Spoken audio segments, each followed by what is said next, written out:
He told me through the route, but Okay. he didn't tell me the dangers of the route. He just told me that, don't worry, in 2 weeks, you are going to call your people international number that Jerry has arrived, Germany. Okay. So for me, I was thinking, you are just traveling from Lagos to Abuja. He has already sent my picture to that person. So the person looked at me, confirmed the picture, confirmed the name, and asked me to follow him. Every transit point has a motivational speaker that will, encourage you. This is a journey you are about to take. You have to be bold. You have to be focused. Don't look at whatever that is happening. If you are paying money, you are paying money for this success, Before I know, I found myself in the desert. When we entered the desert, when I was seeing dead bodies, skeletons of people who have died, and they asked me to buy kuli kuli, gari. The fourth day, there was no food to eat, so we had to beg for urine to drink. So it got to that point It got where to you that had point. to take your urine. Exactly. A very warm welcome to you on this special edition of Across Borders and here on Soup News TV. I am Grace Komalafe. Today is indeed a special edition because the world is marking International Migrants Day, a moment to reflect on migration not just as movement across borders, but as human experience shaped by identity, survival, culture, and contribution. Behind every migrant statistics is a real story, that of hope and struggle, resilience, and reinvention. This episode of Across Borders focuses on the theme, Migrate Story, Culture, and Development. Through lived experiences, we explore how migration shapes individuals and communities and how returnees continue to contribute to the development at home. Migration affects more than families. It also shapes economies and societies in different ways. For some, it represents opportunity. For others, it is driven by necessity. What remains constant is that migration is deeply human and its impact goes far beyond numbers. We are also joined here in the studio in person by Jeremiah Adelu, the director of the Voice of Migrants Association, and of course, a returnee migrant who is bringing personal experience and advocacy into today's discussion. It's a pleasure having you this morning. Good morning. Good morning. It's my pleasure being here too. I'm happy to be here. Yeah. Wow. So, I want to make bold to say that Jeremiah was our first guest on Across Borders, and that was 2 years ago. It deserves a round of applause. So it has been a long time coming for us, yeah? Yes. Good to see you too. Thank you so much. And I want to ask you, before I go into the question, let me wish you happy International Migrants Day. Thank you. All right. So without wasting so much of our time, let's get into this conversation. I want to believe that it's going to be engaging and very interesting. Today's International Migrants Day, and I want to ask that from what you observe in your work, what does this day represent to migrants and returnees themselves, and how closely does this connection, how does it connect with their everyday reality? Okay, good morning, viewers. I'm happy once again to be here. Thank you, Grace, for having me. You're welcome. For me, International Migrant Day, for me, is not just about commemoration. Let's just celebrate. For me, it's about the movement of hope, the movement of belief, the movement of culture, the movement of resilience, the movement of strength, right? So when we come together and we say we are celebrating, we should also be factoring this, alongside, because people who migrate, they are not actually migrating to go and play. They left with so much desperation, so much zeal that, okay, I am going to this place to go and celebrate, to go and work, or to go and, share my experience with this host country or destination country. So when we are celebrating or commemorating like day, it should be that all of us who are migrants or who are either potential migrant or already migrant in destination country or return migrant are happy, to be celebrated, because it's like our Christmas, and thank God it's happening in the Christmas season. So we are all happy that we are celebrating today. So for me, it means a lot to me. It means happiness, it means joy, it means boldness, it means steadfastness, it means belief. And also, as we are celebrating with the year theme, with our culture, with our dignity. Thank you so much. Oh, good. Thank you. So I love that with our culture, let's celebrate our culture with our dignity. So migration, a day like this, migration itself gets a lot of attraction. True. Do you understand? So I like to ask that as much as this day gets so much attraction, what important aspect do you think deserves more attention other than the regular celebration?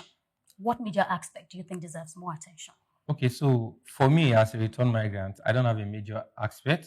I have a diverse aspect. So if we look at culture, we need to look at migration from the cultural perspective.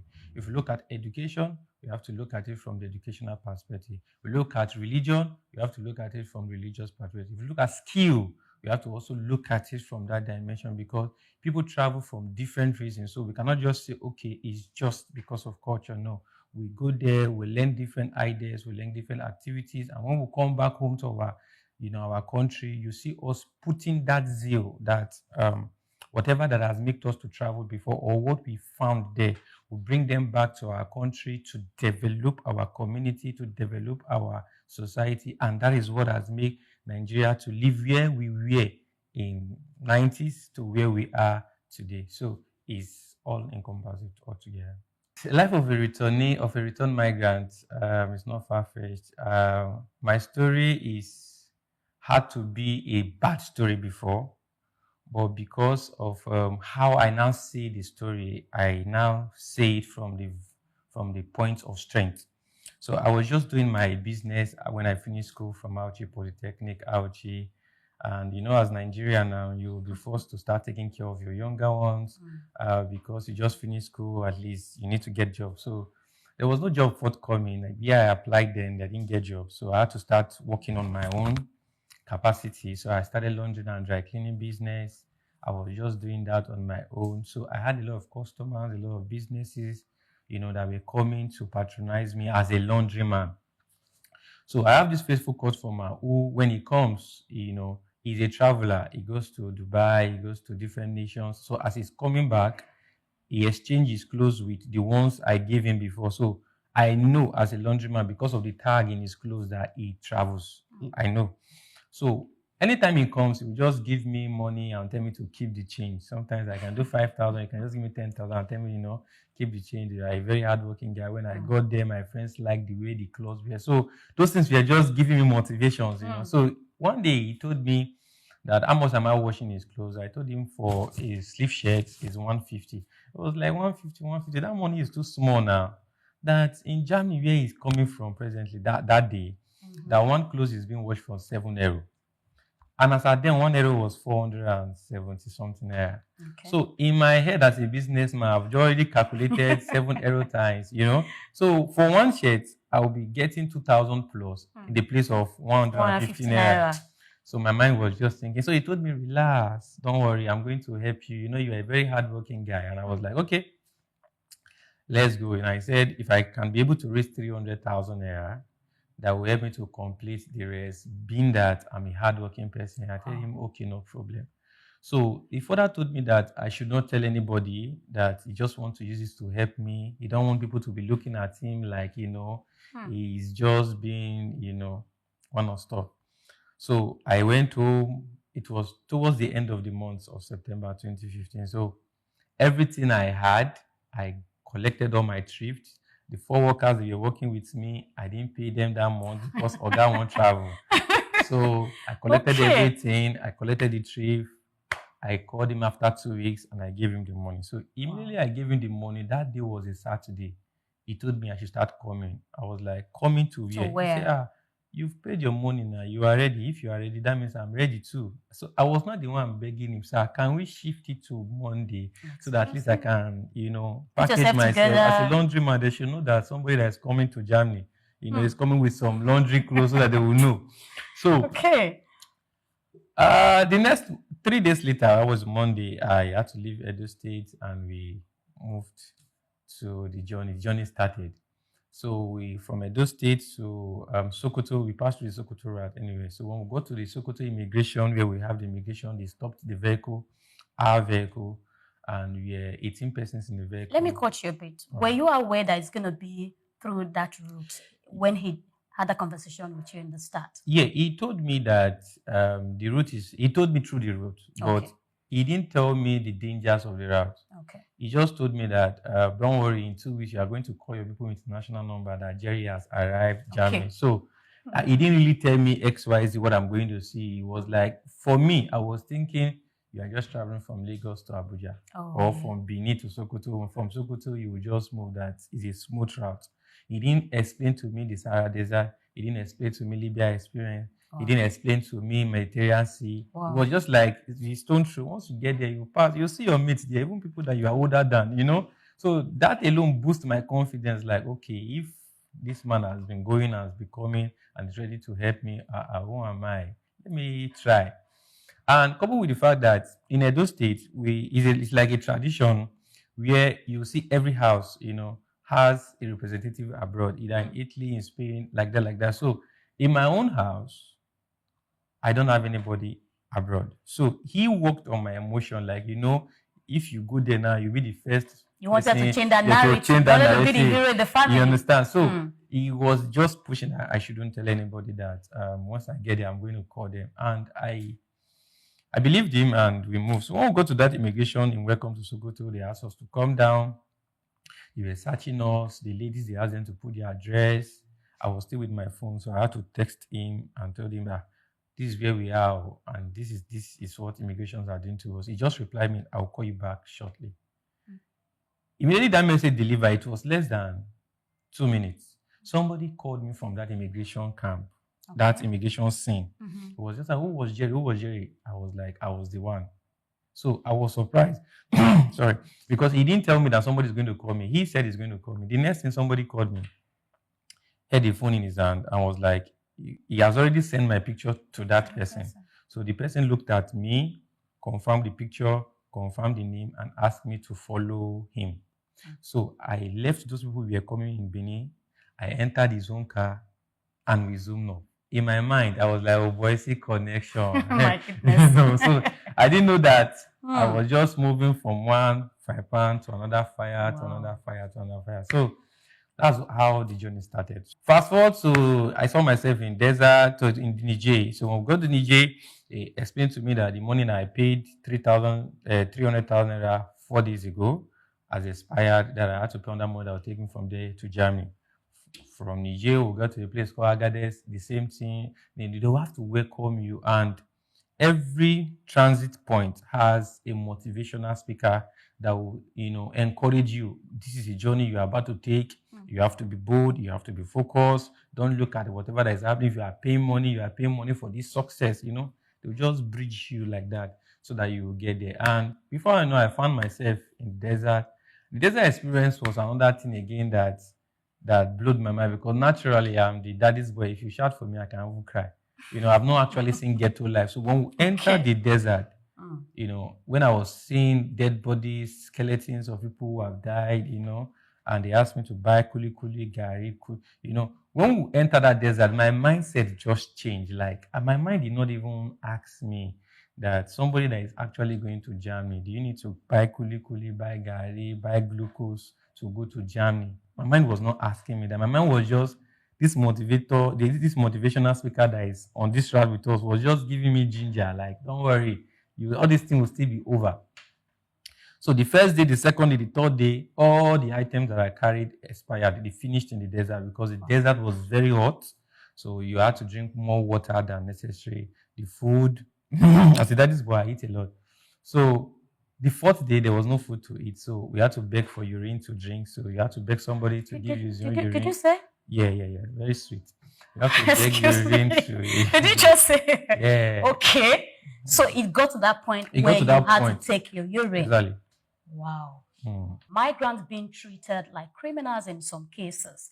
I want you to share with us, were there a time during your journey where you had a terrible experience and you were like, oh, why am I being treated in this manner? Was there any experience of such you want to share briefly? Yeah, 100%.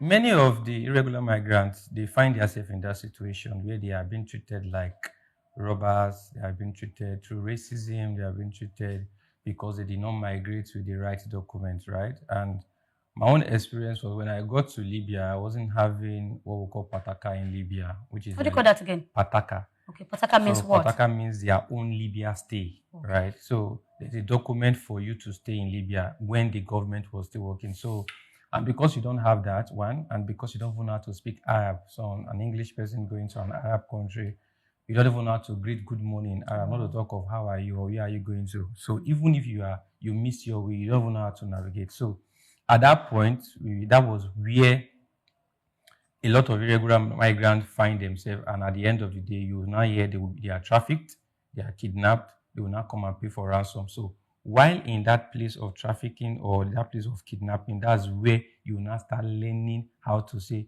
good morning. That's where you will now start learning how to now navigate yourself to say, okay, this is where I am, this is where I am, this is where I'm even going to, because you are still going to meet other people who arrived there in that destination country before you, who have already been, listening to their own language. Like my own case, when I go to Libya, I met some persons, over 700 Nigerians who are already there in that detention camp. So some of them have been there for like 2 years, some of them have been there for like 6 months, some of them. So they are the one that will now start teaching you. You have to pay to now learn it. So at that point, I felt so, I was not feeling well. Like, why did I even put myself in this journey?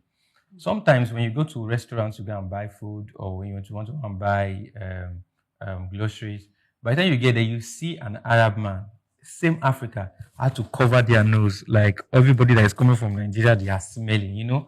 A lot of us face that kind of challenge, that even though you are putting on good fragrance, good perfume, you will just see yourself just being, treated like animals. So at the end of the day, not apart from people who even migrate irregularly, people who migrate in the regular base, maybe at the end of the day they become irregular migrant, like people who had to travel with visitors visa and their visitor visa expired in that destination country. You see police will harass them as if they are thieves. So it's not only in the irregular route, it also happened in the regular route. So I felt the same point at a point, and it was really bad for all And it's something migrants. that needs to be looked into. So, but then I want to take you briefly to culture, because he spoke a lot about that aspect as well. I remember one of our guests was, last year, where she talked about the advantage, talking about culture, where she was sold to. Um, I think there are terminologies they used to, when the people that they sell them to, and because she spoke her language, and this person heard and said, "Oh, this is a Yoruba lady, and she's from this part of Nigeria. He's also from that part." And he called the master and said, "Oh, what do we need to do to free her, to let her go?" And he paid. The man had to pay. So that has to go. I mean, it's a whole lot. I want to ask you, what are the opportunities when we are looking at culture, we are looking at identity? What are the opportunities there for migrants, and what are other challenges? Because sometimes I think you also mentioned, while you have your Nigerians, where they have to cover their nose, even though they are also Nigerians. So can you just speak to this briefly before we move to the next Okay, question? so I think one of them is that the culture that we promote majorly is the culture of our languages, right? And is actually reflecting back home. Let me bring from back home before we now start going. So you see, before, when we were growing up, we used to take traditional marriage, for example, very, very, very serious. You see, when somebody do traditional marriage, the person is already married. But these days, we are bringing the culture of the whites to now come back to Nigeria to say, okay, we must do court marriage, we must do traditional marriage, and of course, we must do white wedding, and everybody will just come to just say, today is white wedding, we are putting on suit, we are doing a shebi, we are doing Owambe. So culture is a very important role when it comes to migration, because it's culture moves. It moves from port of entry, it moves from across borders, it moves from different parts. So from us going, our culture here in Nigeria is when you see somebody, you greet somebody, good morning, sir. Outside this country, there's no good morning, sir. There's no sir there. A Okay. small child can call you your name. Jerry Alpha. Jerry, hope you are fine. Okay. So, but here, if you call me Jerry Alpha, first of all, look at your age. Let's say me and you don't be mates. So you understand. So that thing is we cannot remove it out of migration. Is a very important role. And apart from languages, apart from our tribes, fashion is also part of migration, because you see, in this part of the world, there's a way we dress. In the other part of the world, there's a way they dress. Like people from the religious background, or people from the Muslim background or the Christian background, there's a way you dress. So if you don't understand this norm, you can also fall victim. Like North Africa, where we went to, I don't know how to wear jalamia normally, Okay. right? I don't know how to dress like the other religion. But when you get there, you have no choice. You start dressing like them so that you can have favor from the hands of those Libyans who are maltreating people. Because when they see you, they will like, okay, this person is a person of my faith. Let me treat this person with some care. You understand? So it's in both sides. Are we talking about work? If you are looking for work and somebody says one kind of religion, say, oh, this person is from my religion, you decide to favor that person because the person is coming from your end. So it's on every side. So we cannot remove culture from migration. They are both together. Okay, so let's talk about the regular and irregular routes. Young people, continue to explore migration as an option. Based on your own engagement, I'd like to ask you, what factors influence the choice between regular and irregular routes based on interaction with people, and your own personal experience? Okay, so based on my interaction with people, one of the factors that fuels irregular migration, let me start from the whole come to regular. Okay. One of the factors that fuels it is community failure, like policy failing. Okay. For example, somebody finished school from Nigeria, you are expected to get a job. You look for job, look for job, look for job, first month, second month, third month, fourth month, 1 year, 2 years. At the end of the day, the person is expected to be paying bills, whether you like it or not. Either bills to yourself, or bills to your family, or bills to your friend. Because that is not forthcoming. Don't forget, a friend is there on Facebook, on Instagram, on social media, posting his or her life in the other side, and you finish the same time, right? So you see, there will not be pressure. Oh, my friend has started building house, my friend has bought car, my friend, and you are still here, you've not done anything. So that alone will fuel you to go. That's one. Two, family pressure is there, where a girl child will be compared to, say, your sister, your friend that left to Italy, or that left to Spain, or that left to Germany, has already been sending money home. You are here, you don't have a boyfriend, you are eating food in my house, you wake up every day, you do nothing. You see, family pressure is also there. We push them. Are we going to talk about the educational part of it, where a lecturer will decide to make somebody to have carryover over time, and you are collecting school fees from home. You are expected to graduate so and so year, and you didn't graduate because of a lot of carryovers. You cannot look to your dad, your mom, to their face and tell your dad, I don't know what's happening in school, because you want to run away from that shame. You see them go into irregular route. Are we talking about availability of visas? Some people apply for visa. They've applied countlessly. They will just deny them because they do not have the right document, because they do not have the right information. Because you see, when you go, you see, I met somebody and said, I went to youth service, I served, I want to go and do my master's in UK. I applied first time, I got denied. I applied second time, I got denied. And somebody now introduced me to this route. I went the first time, I got to Niger, they brought me back to Nigeria. I went the second time, I got to Libya, they brought me back to Nigeria. I got the second, I even go to Italy, they still bring me back. So you see, we have a lot of push factors. Coupled with the fact that these days, another push factor is also springing up, where house rent is turning to something else, where somebody will not be able to even pay to feed outside the shores of Nigeria. Even though it's expensive, whatever you are doing will cater for your expenses. For example, yeah, in Nigeria, we pay house rent once in a year. Tell me, where in Lagos now presently, can you see a house of 150,000 naira? Okay. Okay. And if yes, which location? And Yes. what kind of apartment? And what kind of apartment? You know. And if yes, which job will pay you 150K in Lagos first that will foot that bill? Don't forget, apart from that house bill, we have other bills that are, other that will pile up. So, but if you leave Nigeria, you get a job that will take care of your bills. At least, if you don't have 50%, you have like 40% left that you used to take care of yourself. That's why you see people are moving. As we speak now, people are still on that route, traveling out. Despite all of these experiences, despite what people share. I was shocked to hear yesterday when I was speaking to some of the migrants that returned 3 days ago that some people left last month and they brought them back this month. Wow. Okay. So I think there's a lot of awareness that A still lot needs of to be a done, lot. if you ask me, because the more we continue to talk about this, the more we get data and information that's still centered around the volume of People. people that move And every day. not because there is no much awareness, Okay. because the situation that is pushing them is bigger than them. For example, you hear about migration, both the regular route and the irregular route, and you decide to say, okay, I don't have money. At the end of the day, they will decide to go and tell you, my case is different. Maybe their pastor has prophesied to them in church and tell them that your destiny is not in Nigeria, that I see you in Canada, you are doing well. You know, that alone will fuel them to say, my pastor has said it, my imam has said it. So even if I don't have money, I know God will make a way. To crown it all, what God cannot do does not exist. You see them falling Okay.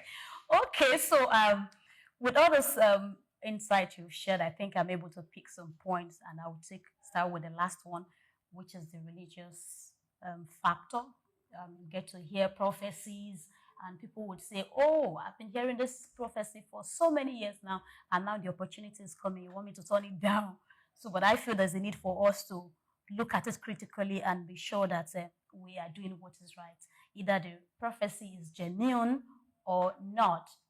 It's best to do it the right way. I think that's one. Talking about availability of visa, I think that's another major issue which you have spoken to. I just want to buttress a bit, because you get to see people talk about refusals, and in some cases, not because the documents are not complete, but from the other end, the country felt, oh, probably we don't want enough, we don't want more than this for now, let's put a stop to it. And it is okay for us to begin to understand that that is how it works with them. That's the policy. That's what they want to do. Why not relax? And probably another time, give it another push. We understand the challenges that could be, the push factors like you have mentioned, but if we can hold back and try again, I think that would be okay. Talking about the school, I think I remember way back when I was waiting for my result. So I was waiting for my result, and at some point, my dad was pushed to ask me, "Did you really go to school?" Exactly.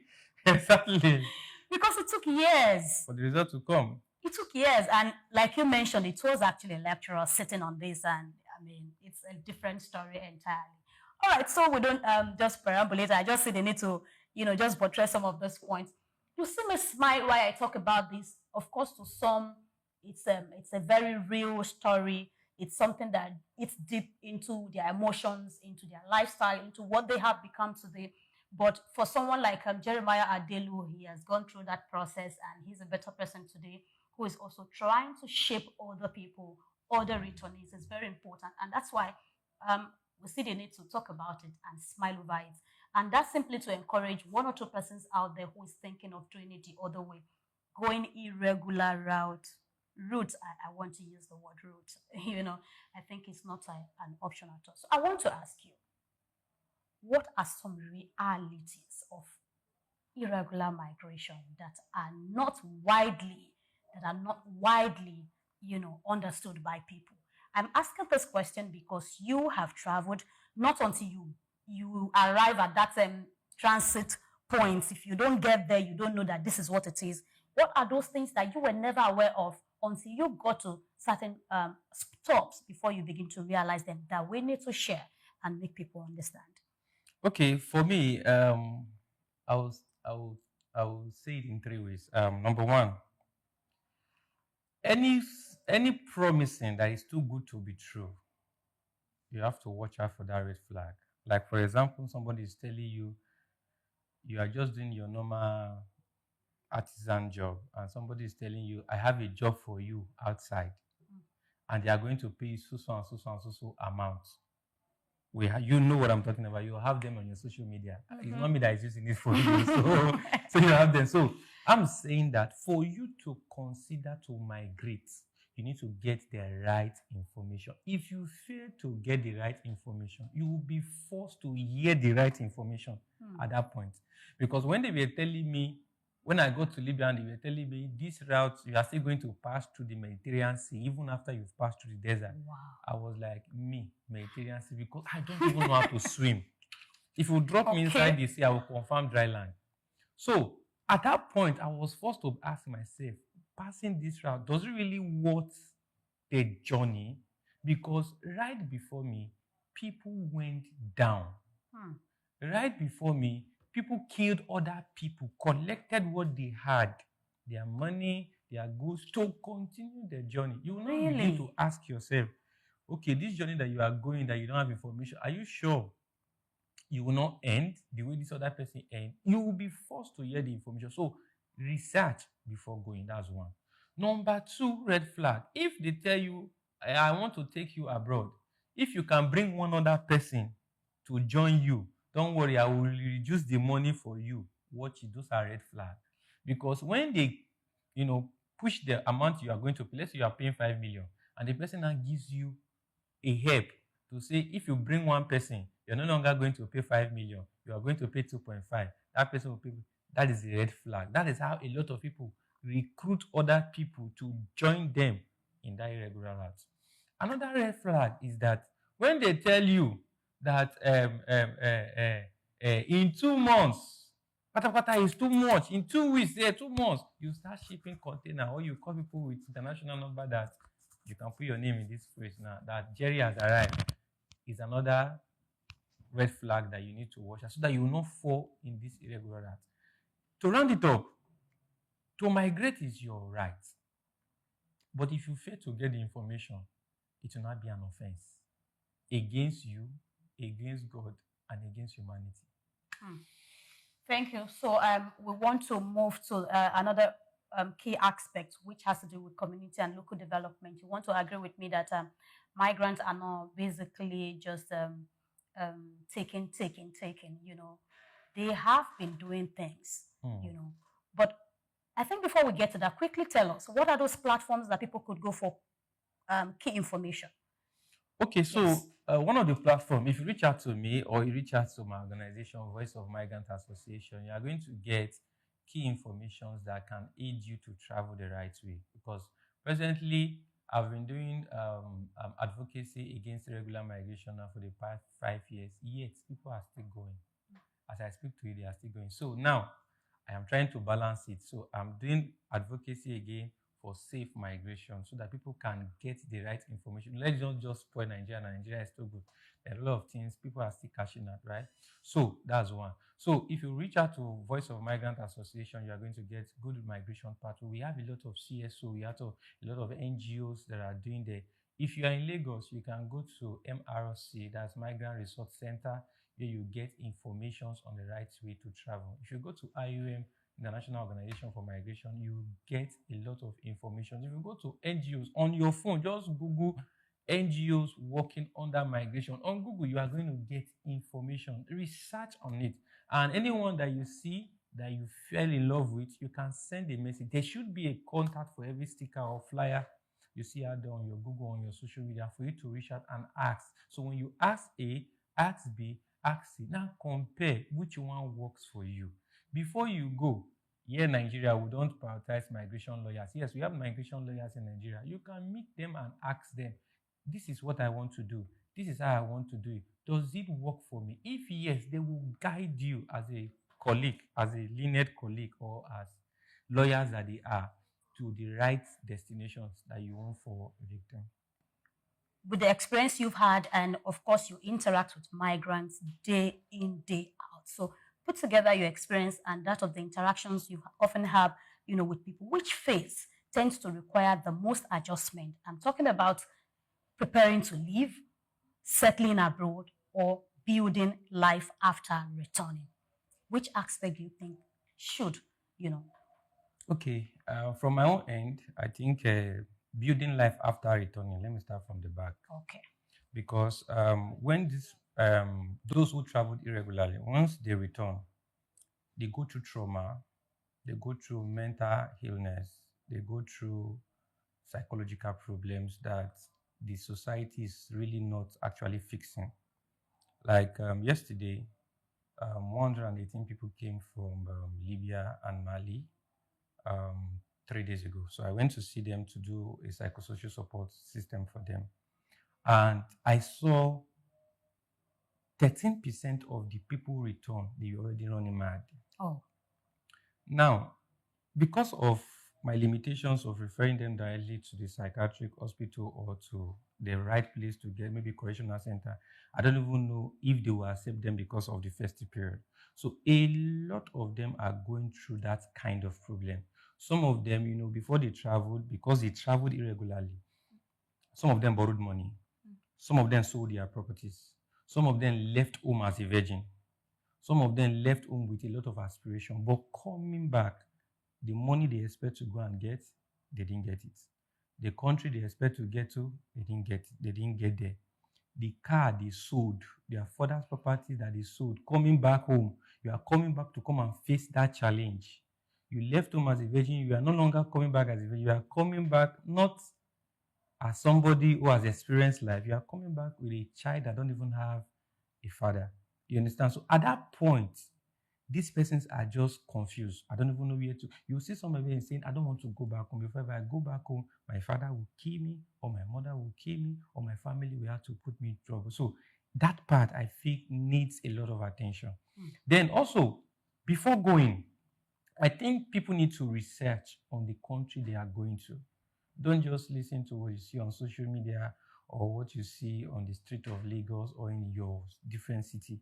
You see these days, you see some advert will tell you work in Germany for 4,000 euro. Your mind did not tell you that people who have been staying in Germany who speak German, do they earn up to 4,000?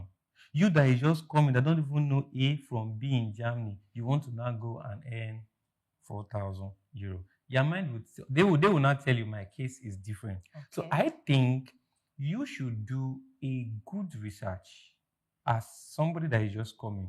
What is the minimum wage or what is the minimum salary I can get with this kind of visa? Or what is the minimum job I can apply for? What am I going there to do? Some persons don't even have skills and they want to travel. It's not like Nigeria that you can do jack of all trades, that you can do A, B, C, D together. There's no certification, there's no documentation. You still fly. Anything outside Nigeria has to be documented. Where you stay, where you work, what you buy, what you spend, what you are. A lot of this. So I think in that two parts, people need to do more research in the before going. The type of documentation to use, right? The type of document to use to travel. People believe if you go with visitor visa, you will just change it there, you get to business visa. There are procedures you need to go through before you need to, get that kind of opportunity. So you need to do more research, ask questions. Nobody should deceive you and tell you don't tell anybody. If a rich man wants to travel, I keep saying it, you hear them saying, I'm traveling to Canada next week or next month. My flight is also and so time. How come you want to travel? You'll not tell you not don't to tell anyone. That's just deception. So you need to do more research about a country, about a continent, what they accept, what can work. If you put those things on check, I tell you, when you migrate, you won't have any challenge at all. Okay. All right. So let's talk about this. I've talked about. I've mentioned that we'll be looking at community and development. So I want to ask you, when returnees seek to rebuild their lives, what kind of support make the biggest difference in helping them reintegrate successfully? And after that is done, how do they translate to those moves? How does it translate to helping the community when it comes to development and other likes? Okay, so when a migrant return, the one I think that is the most priority is for them to unite with their families, because a lot has happened. A lot has happened. You don't want to know. A lot. Family of 6, maybe when they traveled, their father died, their mother died. Coming back, they don't even know where to start from. That is also a key for them to reintegrate back to their society. And again, there's need for us to do reintegration for this migrant, because when they come, trust me, they were learning something or they were not learning something before they left. Now that they've gone there, some of them had opportunity to work. They had to explore. They learned different skills in different ways. Somebody has been doing painting here in Nigeria, getting there, they learn painting in another different. So when he's coming back, if you are re-establishing that person in that particular field that he or she has learned in that place, it will enable to build the society. And when they have something that they are doing, of course, they will not want to migrate and live their life, coupled with the fact that they've actually faced, a hard time trying to migrate. So if they are coming back, you are saying, okay, I've seen that for you to unite with your family, let's go to your family. Family, this is your child. Whatever that has happened, whether boy child or girl child, unite them together, make them to understand that this person have, I went through a phase, went through schooling, because me, I call it regular migration, going for vacation to school, right? Because you learn a lot, you learn language, you learn. So if you are coming back to the community and tell them this is what we think we can support, what do you have? How many persons can support? If the direct family cannot support, we have CDAs, we have community leaders, we have religious leaders. Unite them together so that that person can pick up again. Because when somebody leaves, the person becomes the eye of their family. So now that the person is back, so that the eye will not be removed, if we reintegrate them back again, the eye will still be there and it will be beneficial to the family. All right, so let's talk about policy conversation. In your role as the director of Voice of Migrants Association, what issues do migrants most often raise that you believe deserve greater attention? One of the issues is money.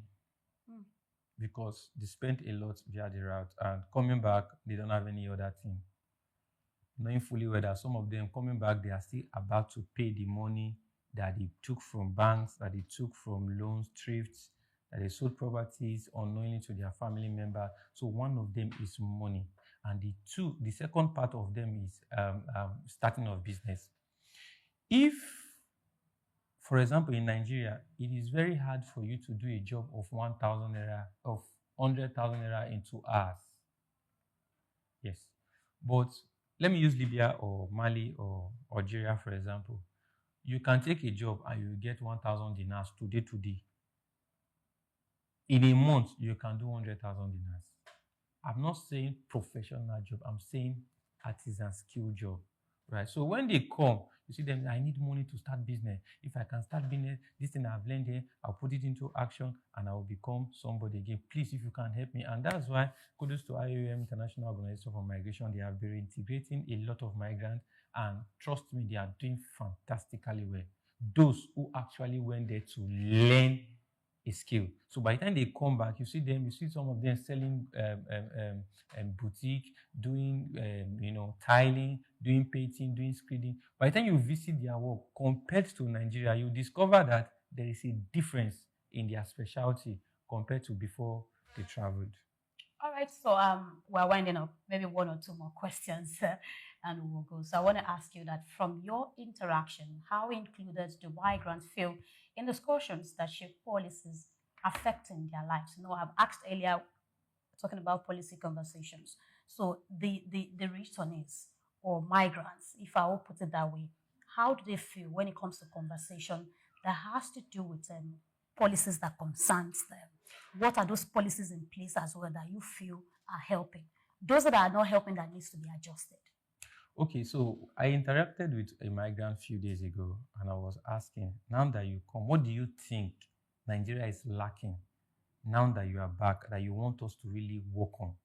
And he told me, he said, Nigeria is not really helping anything in terms of acquisition of visas.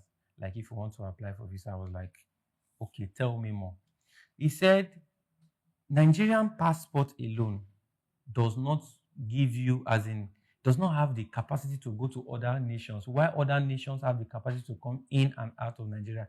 That the policy they should do, that anybody found trafficking people from Nigeria to any part of the world should be dealt with. I like the fact that NAPTIP is doing a beautiful work, but the kind of judgment they give to what do you call it? People that traffic people. Return migrants are not okay with that. For example, somebody has been trafficking people for the past 5 years, and he has trafficked close to like 1,000 to 2,000 persons. Wow. One person was able to fight that person and get justice. By the time they are getting justice, you hear pay 1 million naira or face 6 months imprisonment. That is not justice for me. What somebody went through and died via the route, what somebody went through and came back with bullets in their body, you tell him to pay 1 million naira. Somebody that has up to 500 million in his account, you are telling him to pay 100. That, for me, those are the policies that migrant feels needs to be changed, because they should be, if somebody is a trafficker, let him go to life imprisonment because of the life of people he has affected. Except the ladies don't want to come out. If ladies that are return migrant wants to do advocacy the way it is, not featuring anything, you will see the need for you to even go after a burger or a trafficker to persecute the person, to say this policy must change. We don't really like this. I think you reminded me of that word I was looking for earlier, burger. Okay, so when we wrap up, what are those key extra words you want to add? It is International Migrant Day, and the whole world is commemorating this day, and we are standing up for migrants to say, oh, one, they don't need to be treated badly, and secondly, there's a need for sensitization for every other person that wants to go this route. What are those extra things you think the world should know? How do you think a migrant should be addressed, should be handled, away from headlines, away from the statistics, the number we see? What are those key things you want to speak to that is important? Okay, thank you very much. So one of the few key things I want to speak about is to beg our brothers and our sisters in diaspora, please, I beg you, if you want me to kneel down, I will beg you, please do not spoil that country for us that have not yet migrated. Because what we see is that our brothers that have traveled before, right, when they get there, they will paint a picture that, oh, my brother that is coming has money. My brother that is coming is from a rich family. So when you get there, that destination country will not be forced, either kidnap, either arrest, either molest, either harass you, because your brother has already sold you to them. So brothers and sisters that have traveled before us, that have not traveled, which are the potential migrants, please help us to make sure that that country that you are all over the world, you speak well about Nigeria, most especially, because I see no reason why somebody holding Nigerian passport you are getting into. When I was going to Berlin, when I was transiting in Morocco, when you hear Nigeria, you're like, every Nigeria come this way. Like, Nigeria can't be shit like that. No. It's because of the way you people portray us there. That's how everybody is now scared of us. So please, help us to make sure that that country that you are a good representative, you are a good ambassador of Nigeria outside Nigeria. Even as we rejoice, for those of us who are return migrants, even as we rejoice with our strength, with our resilience, thank you so much for all who are doing the beautiful job, for advocacy, for spreading the good news. The truth is, migrants are the best people you can ever interact with if you want to learn the other side of life, because you see the reason why you have to rethink of the decisions you are about to make or decisions that you are making. So thank you. That's just my addition. All right. Thank you very much. As we close, I want you to actually do something for me. I think that was not in the plan, but I'd like you to do it. Okay. You have your experiences. You have all of this journey. You went through it, and it's a whole lot put together for you. In 1 minute, I want you to highlight a specific experience that if we put it out there, when people hear, they listen and they learn. I want you to just quickly give us that information. Okay, so one of the experience was when I was in the Mediterranean Sea. And like I said, I don't know how to swim. If you just put me under the water, I will go down. So we entered that boat around 1 a.m. at night. And when we entered the boat, we are going towards the coast of Italy. Right there, my mind was telling me, Jerry, I replied, sir, hope you don't know how to swim. I said, yes, I know. Two of us don't know how to swim. Okay. That this place is Mediterranean Sea, remembered? And I said, yes, I remember. Two of us are in this boat together. And while we were there, when we left Libya coast, we approached Tunis coast. After we are leaving Tunis coast to Malta coast, we saw Tunis police. They came and accosted us and were telling us that this boat, because in the physical eye is boats, but it's actually a lapa boat where you put trampoline together, you put air, and the boat will just be floating. It's a floater floating towards the Mediterranean Sea. That the boat is already leaking. That he will advise us to go back, because where we are coming from is still closer compared to that place They told us that if you see that light, that is this yellow light is Libya, the red light is Germany, the blue one is going to France. Like we should go back, and we refused. We were just like, okay, we must get there by force. And they round the floater 3 times. They put wave on the floater, and the floater went up 1, 2, 3. The third time, the wood inside the floater just broke. Everybody that was sitting at the edge of the floater, my very before, they were just going down the water, like that. Wow.